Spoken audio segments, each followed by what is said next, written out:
ଆଜିର ଶ୍ରୀମନ୍ଦିର ନୀତିମାନଙ୍କ ମଧ୍ୟରୁ ପ୍ରଥମେ ଶ୍ରୀମନ୍ଦିର ଦ୍ୱାରପିଠା, ପରେ ପରେ ଭିତର ଶୋଭା, ଶ୍ରୀଜୀଉମାନଙ୍କର ମଙ୍ଗଳ ଆରତୀ, ମହିଳମ ତରଫ ଲାଗି ବେଶ, ପ୍ରଭୁଙ୍କର ଅବକାଶ ପୂଜା ବା ସ୍ନାନ ପୂଜା, ସରିଗଲା ରଥଯାତ୍ରା। ରଥଯାତ୍ରା ସରିଗଲା ପୁରା ବଡ଼ଦାଣ୍ଡ ପୁରା ଖାଁ ଖାଁ। କିନ୍ତୁ ପୁରୀ କେତେବେଳେ ଖାଁ ଖାଁ ବଡ଼ଦାଣ୍ଡ ହୁଏ ନାହିଁ। କିନ୍ତୁ ଯେଉଁଟା 2-3 ଦିନ ଆଗକୁ ଯେତେ ଗହଳି ଥିଲା ଏବେ ସେଇ ଗହଳି ନାହିଁ। ଏବେ ପୁରା ଆପଣ ଦେଖିବ ତ ମେଘୁଆ ପାଗ। ଏବେ ପୁରା ସିଂହାସନ ଉପରେ ମହାପ୍ରଭୁ ଜଗନ୍ନାଥ ବିଜୟମାନ କରିଛନ୍ତି। ଚାଲୁଥିବା ଦର୍ଶନ କରେ ଜଗାକୁ। ଦର୍ଶନ ପ୍ରାୟତଃ ବର୍ତ୍ତମାନ ଠାରୁ 1 ଘଣ୍ଟା ପାଇଁ ବନ୍ଦ ରହିଛି ଏବଂ ଆପଣମାନଙ୍କୁ ରୋକାଯାଇଛି।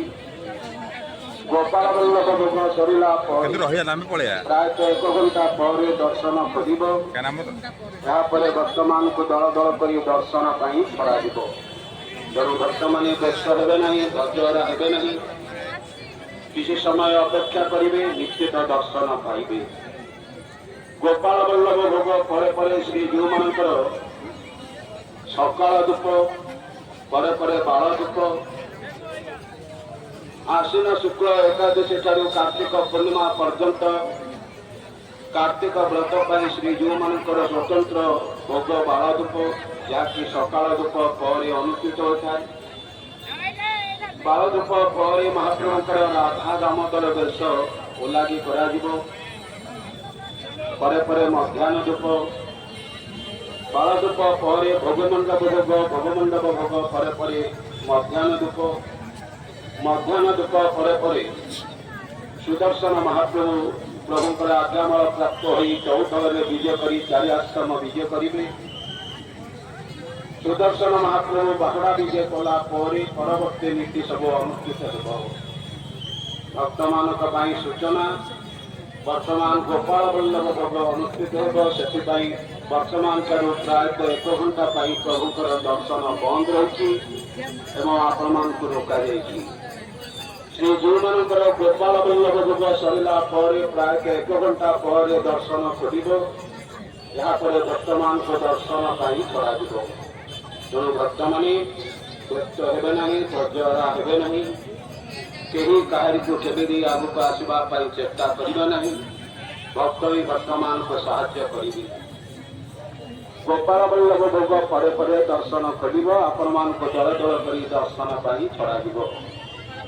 ଭକ୍ତମାନେ ଦର୍ଶନ ପାଇଁ ଲାଇନ କରିବା ପୂର୍ବରୁ, ବାରିକେଡ ମଧ୍ୟକୁ ଆସିବା ପୂର୍ବରୁ ମନେ ରଖିବେ, ଜୋତା, ଚପଲ, ଚମଡ଼ାଜାତୀୟ ଜିନିଷ, ବାହାରର ଖାଦ୍ୟ ପଦାର୍ଥ ଜିନିଷ, ବିଡ଼ି, ସିଗାରେଟ, ଛତା, ମୋବାଇଲ ଫୋନ, ପାନ, ଗୁଟଖା ଇତ୍ୟାଦି ଯଦି ଆପଣମାନଙ୍କ ନିକଟରେ ଥିବ, ଏଗୁଡ଼ିକ ମନ୍ଦିରକୁ ଯିବ ନାହିଁ।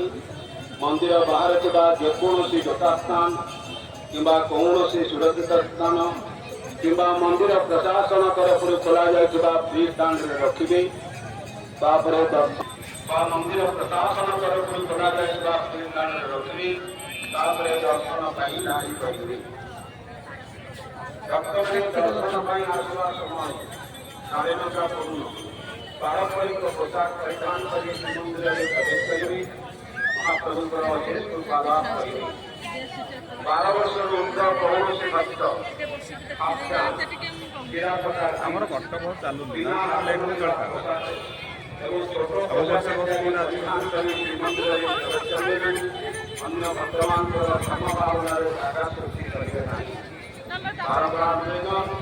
ଭକ୍ତମାନେ ଦର୍ଶନ ପାଇଁ ଆସିବା ସମୟ 9:30 ପୂର୍ଣ୍ଣ ପାରମ୍ପରିକ ପୋଷାକ ପରିଧାନ କରି ଶ୍ରୀମନ୍ଦିରରେ ପ୍ରବେଶ କରିବେ। ଭକ୍ତମାନଙ୍କ ପାଇଁ ସମସ୍ତ ସୂଚନା, ଆଜି ଶ୍ରୀମନ୍ଦିରରେ